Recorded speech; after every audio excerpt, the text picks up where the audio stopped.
Hey everybody, welcome back to my channel. If you're new here, my name's Rachel and I am knitting. Not right now, but most of the time. And I will be knitting. If you watched my last upload, which was a video going over my 4 goals for this month, January 2024, you will know that one of my primary goals for this month is to complete a commissioned order of 6 Christmas stockings. I am shipping these out at the end of the month, so they have to get done this month. I think it's totally doable, especially considering it's my primary goal. With that said, though, I want to make sure that I am paying myself equitably for commissioned orders moving forward. Now, here are 3, I should say, stockings that I've made. These are not part of the commissioned order. These are my family stockings, DJ's, Darby's, and mine, and this is what hangs in our home during the holiday season. These were the first stockings I made. I made them, I want to say, in 2020. It might have been 2021. They all kind of, run together those few years. But I made them, I shared about them, and I ended up getting a lot of commissions for them. I've since raised the price for commissioned stockings considerably, but I still think that the price is low. And to be honest with you, I know realistically raising the price for commissioned work probably reduces the likelihood that I'll get orders, but I don't want to, overexert myself for work that is not fairly compensated. So with that said, as I am making these 6 stockings, at least for the first one, I'm going to be timing myself to see how long it really takes to make a stocking. When I first was pricing these out, I estimated that they took 5 hours. And I don't think that's right. I think it's more like 10 hours, but we'll see. So that's my guess, 10 hours to make a stocking, because not only does knitting the stocking itself take time, but also adding the name in duplicate stitch takes a considerable amount of time as well. So in this video, there's going to be, I'm assuming, content spanning a few different days, because I don't plan to just sit and make one stocking today and film it all today. So, the outro of this video may be future me talking to you in, different clothes and whatever. It'll be a different day. But I do want to walk you through the process so we can find out together how long it takes to make one of these stockings and then price it accordingly. I'm also interested in the idea of making this a series. So maybe in February I make a hat and I time myself and I price it out and I see how long a hand knit hat takes to make, and therefore how much I would charge for a commissioned hat, and then maybe do another video on a sweater or a tee or a scarf or a shawl or socks or whatever. I'm just curious. So this may become a series. With that said, then, if you enjoy this idea or you're excited about this idea, or by the end of the video, you're like, this was awesome, let me know in the comments so I get that, boost of validation to confirm my decision to move forward. Equally, if you think, wow, this is a train wreck, I don't ever want to see or hear about this kind of video ever again, you can tell me that in the comments too. I can take it, but don't be a jerk about it. Thanks. Yeah, so with that said, I'm going to go ahead and get started knitting. Firstly, though, I'll show you. I went over this in my January knitting goals video, but I'll tell you here now also. For these Christmas stockings, I use Cascade 220. This is a superwash merino wool. You can also purchase non-superwash Cascade 220. Or no, this isn't merino. This is, what is this? It's superwash wool, so not merino. But you can also purchase a separate line that is called Cascade 220 Superwash Merino. That's a little bit more expensive than just the standard Cascade 220 Superwash. Both the well, I'm getting ahead of myself. The Cascade 220 Superwash that I'm showing you here now comes in this like ball form, okay? The Cascade 220 Superwash Merino comes in more of a ovalish ball form. I'll show you a picture of it. The words are not wording in my brain. And then the Cascade 220 non-superwash yarn comes in hank form, and I'll show you a picture of that as well. So you can kind of distinguish between the three Cascade 220 options. There's this standard Cascade 220. There's Cascade 220 Superwash Merino, and there's Cascade 220 non-superwash. So there you go.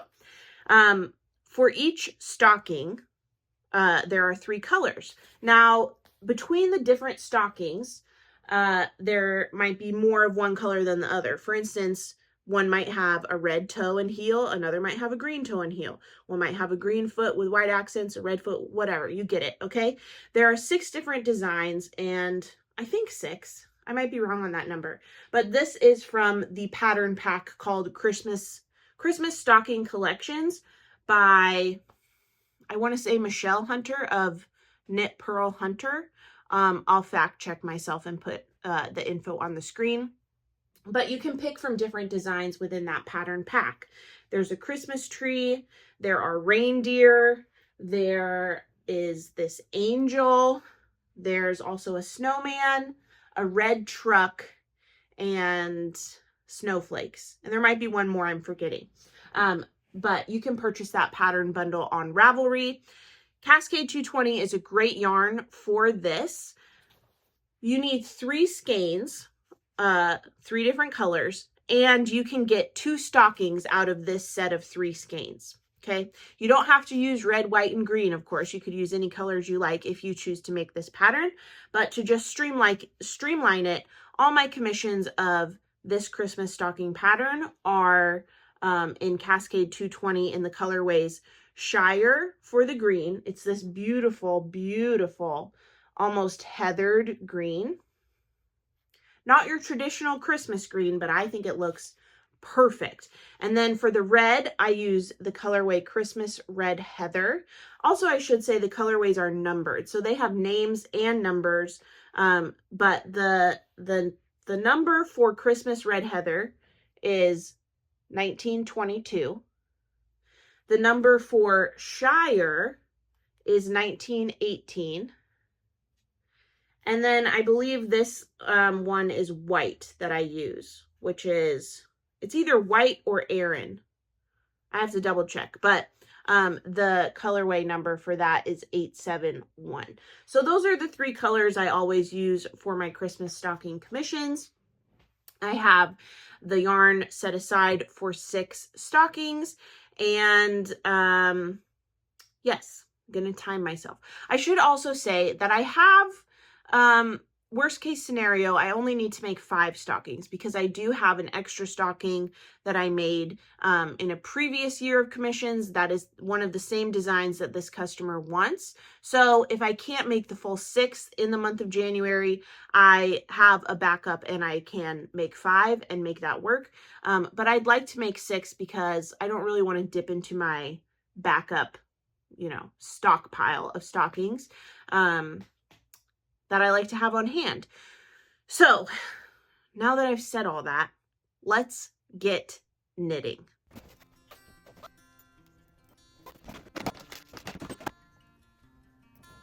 I'm going to start this stopwatch. So this will be going on my iPad in the background while I knit. And if I have to get up to take a break, like right now I have sweet potatoes in the oven that I'll need to check on when my timer goes off on our little home device that starts with an A, I don't want to say that because I don't want yours to go off if you have her. I'll like pause it and then I'll come back and start it again.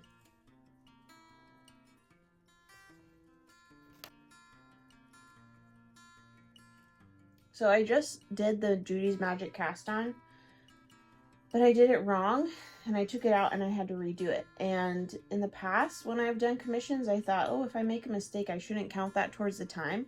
But actually, I think that I should, because it's all part of the process. It's my labor. So I'm not restarting the stopwatch. Plus it was like 10 seconds.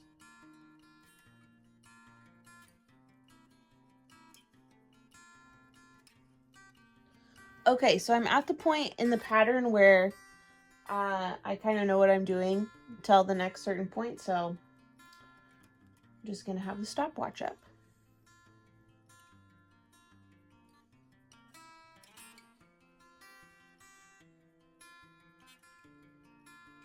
I'll be right back. My potato timer is going off. I think these look pretty good. Let's get back to knitting. Okay, check the potatoes, back to timing.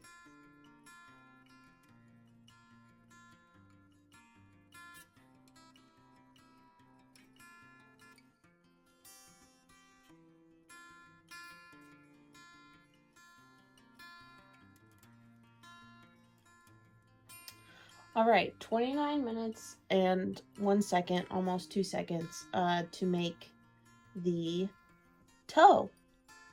So yeah, I think that's a good place to pause it. I'm gonna go eat lunch and then get a few stitches in later. I'm gonna screenshot this in case the timer resets at any point without me meaning for it to.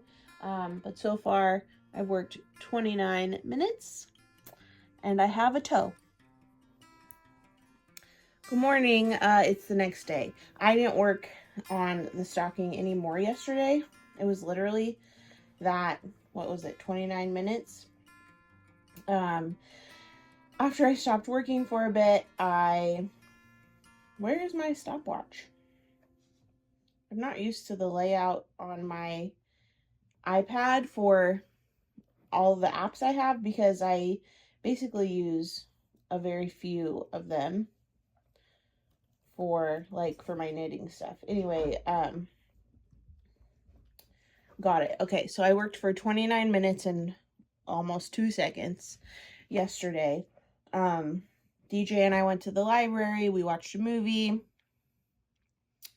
What else happened? I had a knit night with my sisters. But now I'm going to work on the stocking and see how far I can get. Yesterday, I didn't have any additional things happening while I was working on the stocking. Like I wasn't listening to an audiobook. I wasn't watching a movie or anything, but today I'm going to play an audiobook. If I can figure out how to do that from my iPad. Yeah, I have Audible on here. Because obviously I can't play the audiobook from my phone because I'm using my phone to film. But I'm going to play the audiobook while I work on the stocking. And I'll have the iPad in frame so you can see the stopwatch go. But when I need to look at the pattern and stuff, I will, move out of that screen, but the stopwatch will still be going because I don't think it's bad to keep the stopwatch going because I'm like literally looking at the pattern to see what to do. So, yeah, let's get started. Guess what? I thought I started recording, but I didn't yet. So I've been working up until 32 minutes and 55 seconds before I realized. So, sorry. Now I'm recording.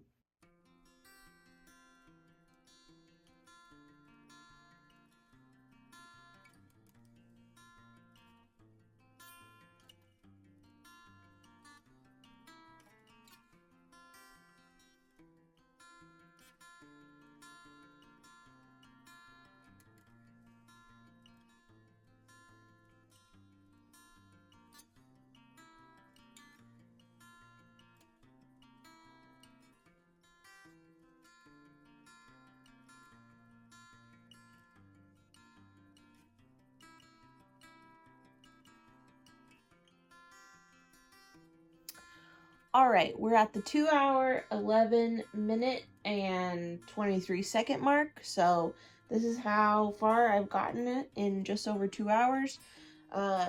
We have the toe done, the foot done, and the heel done.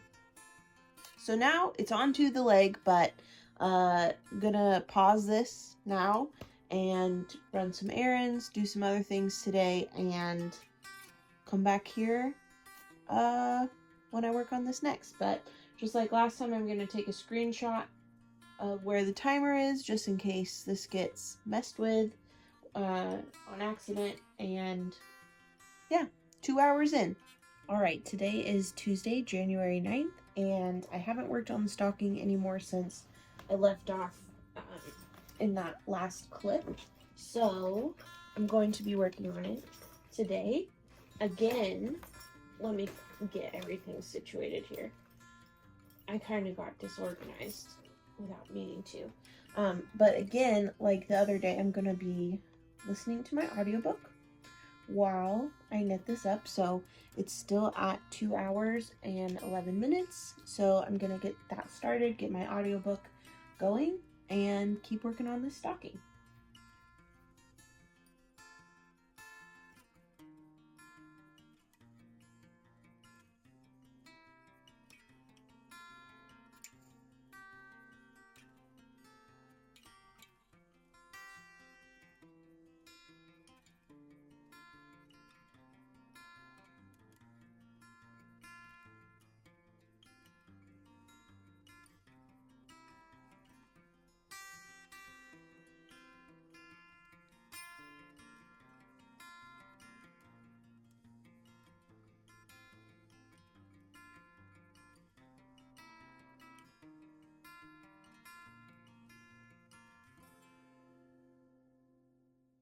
All right, everybody. Today is Wednesday, January 10th.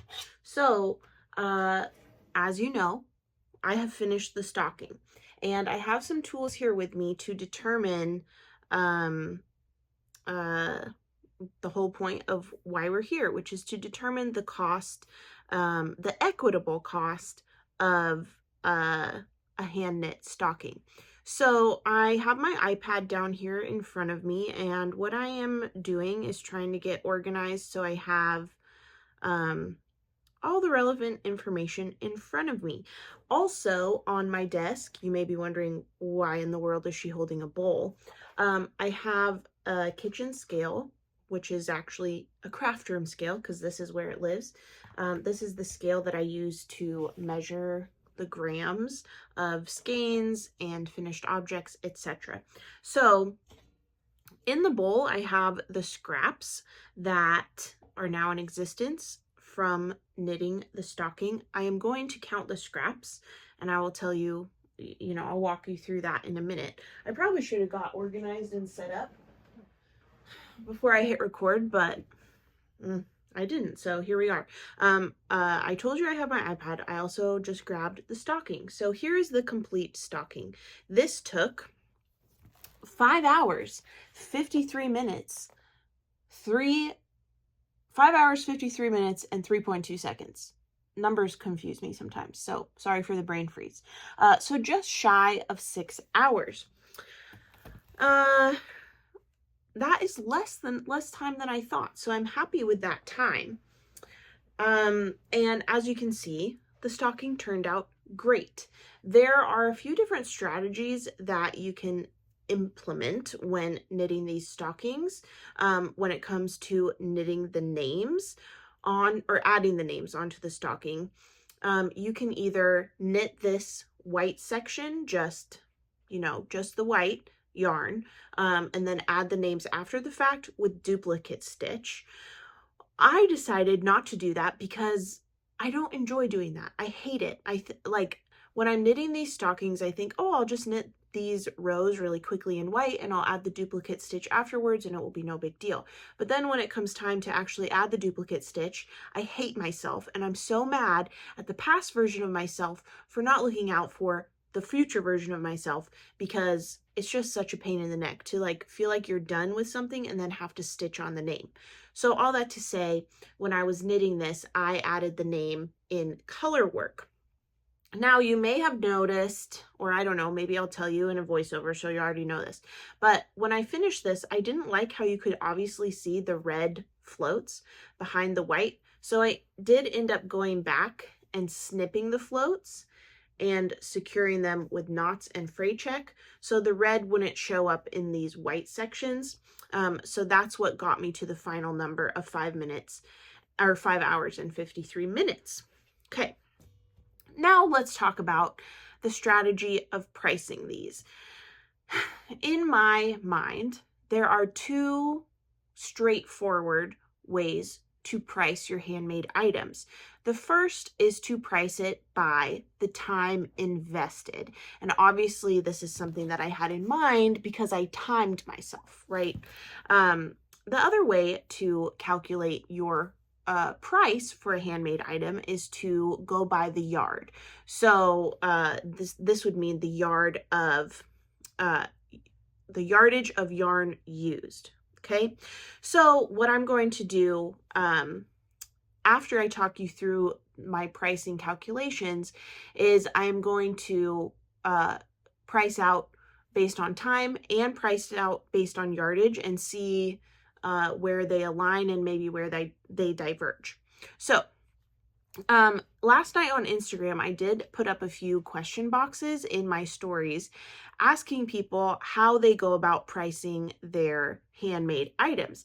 And the answers were both validating, relatable, and gave me a lot of food for thought. So one person said that they cry and agonize because it's, you know, it's a hard thing. A lot of people say by the yard. Some person said they charge by the vibes. So, you know, do what works for you. Now, in terms of pricing by the hour, I also got a range of answers. So for pricing by the hours, one of my best friends said $1 million. And I thought that was very nice that she values my labor so much. I also got answers from like the $20 to $25 range, or $30 an hour, something that matches your 9 to 5 rate, because time is a finite resource, which I am like, hoorah, yeah, I'm with you, I agree. And then in terms of charging by the yard, I got a range of 20 cents a yard to 30 cents a yard to 45 cents a yard and up if it's something like color work, which this is. The lowest was 10 cents a yard. I'm definitely not doing that. So it was good to see a range. Ultimately, what I learned from that crowdsourcing experience was everybody's different and you need to find the number that works for you. Also, in that question box series of stories, someone mentioned that Chantal, Knititude, the woman behind Knititude, has a great pricing breakdown in her story. So I went and I looked at her pricing story highlight, and I took a screenshot of one of the slides that I think is a really good rule of thumb, which is you are calculating your cost plus your materials plus $1 to $3 for overhead times 1.75. That's the minimum. And so I think that is the what's the word? Formula. That's the formula that I'm going to move forward with. So now the next step with this is to calculate. Why do iPads not have the calculator app just automatically included in that? I think that is annoying. Calculator. Okay, so I'm just going to use the calculator on Google. So now that I know kind of the formula I want to use, I need to figure out what the answer to the cost of labor is going to be. So I've thought about this, and I think that I'm going to charge myself $30 an hour. The reason that I say $30 an hour is because I'm very skilled at what I do. This is similar to the rate that I get for my work outside of knitting.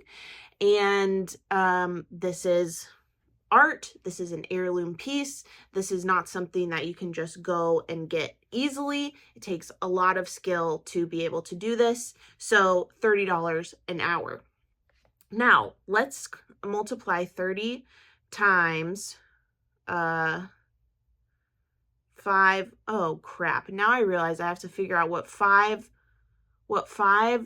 hours and 53 minutes is. Oh my gosh. Okay, so if there are 60 minutes in an hour times 5 plus 53, that's 353. I'm going to divide that by 60.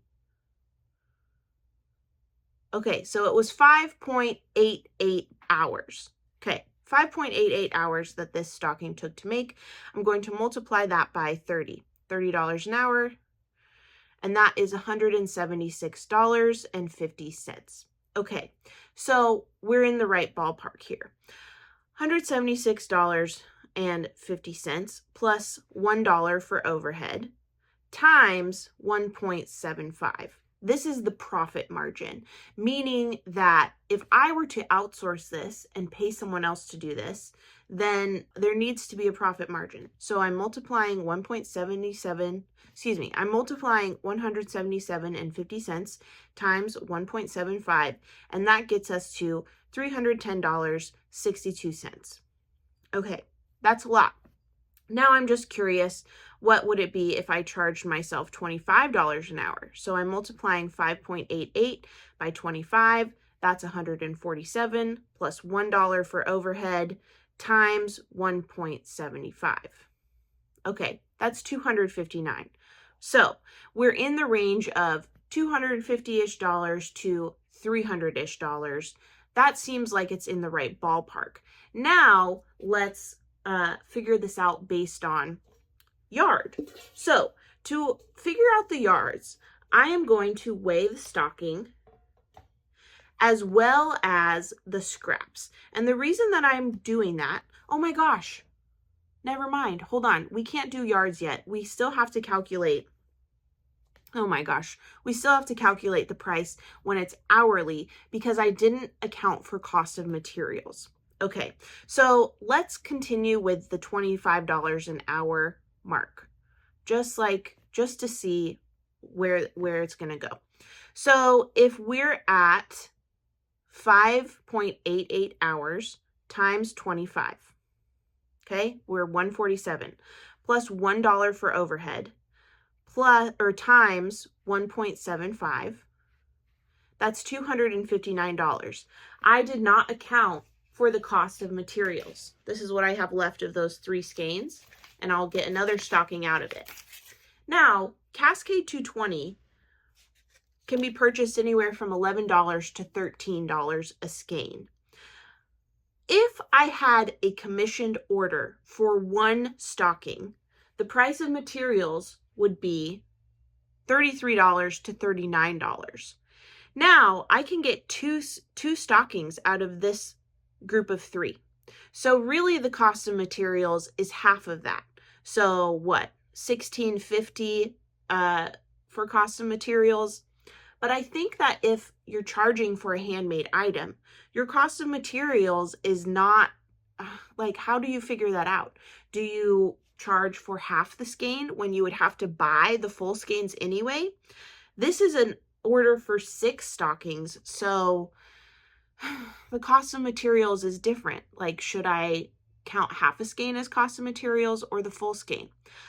I'm going to count half a skein for this just to get a baseline, okay? And in fact, let's go down to $20 an hour. I don't think that this is fair or what I would charge, but I just want to see what a baseline would be for this price. So we're going to do 5.88 hours times $20 because I'm paying myself $20 an hour. I've had a $10 pay cut through the course of filming this calculation portion of the video. Okay, so 5.88 hours times my hourly rate, $20 an hour. That's $117.60. Okay, I'm going to add $1 for overhead. Then I'm going to multiply it by, no, I'm not going to multiply it yet. I'm going to add the cost of materials. So we'll say $16.50 for cost of materials. And again, this is the low end for cost of materials. The cost of materials could go all the way up to $39 for this particular yarn. Okay, so we're lowballing here. $118.60 plus 16.5. That's $135.10. Okay, now we're going to add the profit margin. This is multiplying by 1.75. We have got $236.42. All right, so that's the low end of the spectrum. Let's do the high end of the spectrum. 5.88 hours times $30, $30 an hour, hourly rate. That's $176.04, plus $1 for overhead, plus $39 cost of materials. That's $216.40. Multiplied by 1.75, we have $378.07. So for this stocking, when calculated an hourly rate for price, the cost is anywhere from $236.42 to $378.07. I am selling this stocking for $200. So it's lower than it should be, but this is good to know moving forward. Now let's calculate this based on yards. So I got ahead of myself a minute ago, but now we are rocking and rolling and ready to do some more math. So on my scale, I am putting this bowl, okay? So now that the scale is down on my desk, I'm going to turn it on, and the number should be 0 grams, and it is. That means that the bowl was already on the scale when I turned it on, so it's not accounting for the weight of the bowl. Only will it count the things that I add to the bowl after it's been turned on. So the first thing I'm going to put in are these scraps. Now, these scraps are obviously not, going with the order, but I've decided that I'm counting these scraps because they were attached to the piece. These were, worked up and were only gleaned off after the fact. They are not usable for future stockings, so they are part of the materials used when making this stocking and therefore will be calculated in with the price. So plopping this into the bowl, that's 3 grams, okay? 3 grams. Next, I'm going to put the whole stocking in. Together with the scraps, we have a total of 114 grams. Okay, great. So now we need to turn that number into yards. So for these skeins of yarn, I know that there are 220 yards per 100 grams. So if you divide that, there are 2.2 yards per 1 gram. Okay, so that means I'm going to now multiply 2.2 times 114. Is that right? Okay, I had to do some, I had to go deep in my brain to figure out what in the world I'm doing when it comes to math. Okay, so I've got it figured out. This stocking, between the stocking and the scraps used up 250.8 yards. Okay, so I'm going to multiply 250.8 times my rate per yard, which is going to be 45 cents. Okay, so I'm multiplying 250.8 times 0.45. That gives me $112.86. I'm now going to add in the cost of materials. Let's do the low part of the spectrum first, 16.50 plus $1 for overhead. That brings us to $130.36.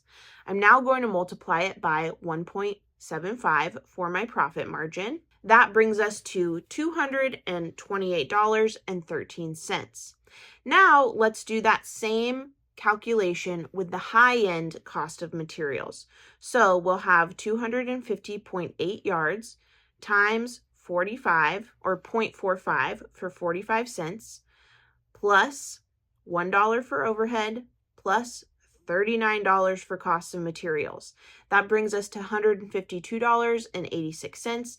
I'm now going to multiply it by my profit margin, which is 1.75. that brings us to $267.50. So based on those calculations, in the 230 range, anywhere from the 370 range is totally justifiable.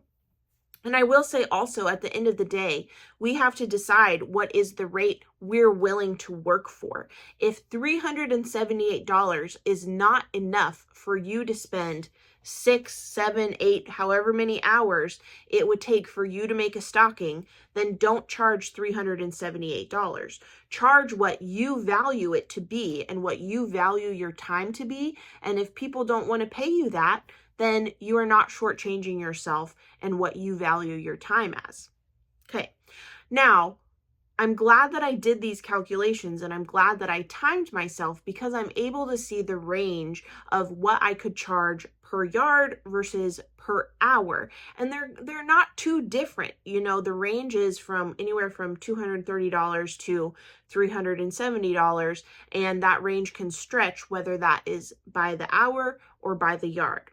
So I feel validated in my original price of having these at $250. Like I said, this order is $200 a stocking, and I do think that is low. This is a discounted price that I gave the customer, and I was happy to do that, but I don't think that I'll be doing that moving forward. When I think of pricing other handmade items, I can definitely see the appeal of going by the yard, because you don't have to time yourself like I did, which honestly was annoying. It wasn't fun because like I felt self-conscious about having the timer going. Every time I took a sip of coffee, I was like, oh, should I pause the timer? Or if I looked at the pattern, I was like, oh, should I pause the timer? But really, no, I shouldn't pause the timer, because that's part of the process. That's what's required for me to make this stocking. Sometimes I need to have a sip of coffee. Sometimes I need to take a sip of water. That's okay. That's not being dishonest about the time that it takes to put into this stocking. So I'm excited to finish this stocking order. I have 5 more to go, and I will be finishing those up this month, in the month of January. But yeah, I'm really glad that I did this experiment. And like I said at the beginning of the video, I do hope to continue this project. I want to time myself making a sweater, making a hat, making whatever. I don't know. If you have something that you are curious about what could be priced out, leave it in the comments, and I will do my best to accommodate that. So maybe this will be a year-long series. Who knows? Who knows? We don't know, but we'll see, yeah, so that's what I think. Something that I should probably address is, you might be wondering why I landed on the 1.75 number for profit margin. Well, the simple answer is that's what Knititude said on her stories, and seems like she knows what she's talking about. So that's why I did that. That profit margin is what covers the cost of additional materials that you're not purchasing habitually for that commission. For instance, we accounted for the cost of materials for this yarn, but that doesn't account for the cost of needles, of the Norwegian knitting thimble, of the tapestry needle, of, I don't know, other things like that. The steam blocker, the blocking mats, the wool wash if you decide to wet block. So that profit margin is what you need in order to make this a sustainable practice if you want to do commissionable work moving forward. Now, I will say, I'm no expert on this. I'm still learning about, how to pay myself equitably for my labor. I'm not a business owner. I am not an entrepreneur. I don't know about this stuff. So don't, take that as a hard and fast rule. This is simply my first installment of figuring this stuff out. So if you're watching, please don't take this as the religious text of how to price your handmade items. This is just me talking through my process and deciding how I'm going to price this particular handmade item moving forward. So when I make stockings for additional orders, I am not going to charge any less than $250. And if people don't want to pay $250 for a handmade stocking, Guess what? They don't have to. Nobody's making them. Nobody's twisting their arm. But I am not going to agree to have my labor given out without being fairly compensated for it. Also, I want to make it clear that I made the price for these at $200. This is like no ill will or upset or anything towards the person that I'm making these for. I hope that they enjoy them. I'm putting my whole heart and soul into them, just as if they were $1,000 a stocking. You know, that they will be perfect and they will be my best work, as with every commission that I make. So just wanted to give that disclaimer so my anxiety doesn't, you know, have me in a chokehold later. Yeah. So that's it. What do you think? What would you price a handmade stocking at? Would you go lower than I did? Would you go higher than I did? Would you never even agree to do a handmade stocking commission because, you know, commissioned work is fraught because on some level, it kind of takes the joy out of it, the joy out of the making process. But also on another level, it's really exciting because it's like somebody's so impressed with my work that they want to pay me to do it for them. That's amazing. Yeah. So, you know, highs and lows as with anything, pros and cons as with anything. But we'll leave it here. As you know, I'll keep talking all day long unless I stop myself. So now I'm stopping myself, and I will tell you, thank you for watching. If you like this video, give it a thumbs up, subscribe to my channel if you don't already, and hit that notification bell to be notified of my next upload. Last but not least, what's last but not least? Go to Instagram, follow me at Rachelisknitting if you don't already. Man, I get anxious about that little like outro that I do because I think maybe people think it's stupid, and like how embarrassing that I didn't even remember what to say just now. Anyway, thanks for watching. I'll see you next time. Bye.